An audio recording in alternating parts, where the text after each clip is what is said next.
In this tutorial, I'm going to show you how to draw in Canva.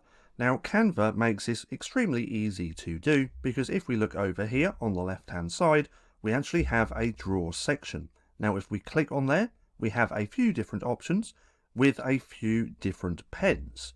Now, we can also change the color of the pens by clicking on this little color icon.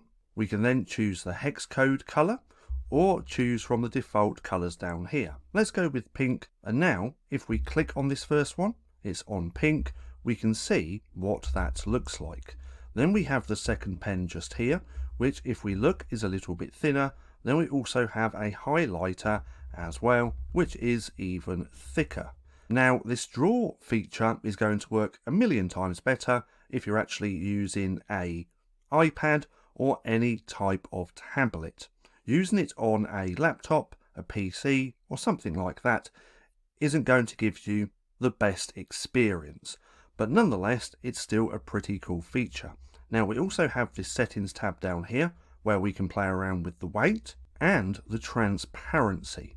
So if we drop that transparency down and turn that weight up, then do that again, we can see that change. Now, we can hardly see that because we played with the transparency. So if we turn that all the way up, then redo that, we can see what that looks like.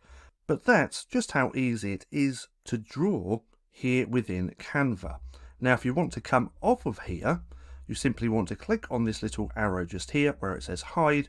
It's then going to hide, and you can carry on working on your project. Now, if you want to delete any of this, we can simply click on the eraser option, click on there, and it's going to delete the pen that you used. So that's how to draw in Canva.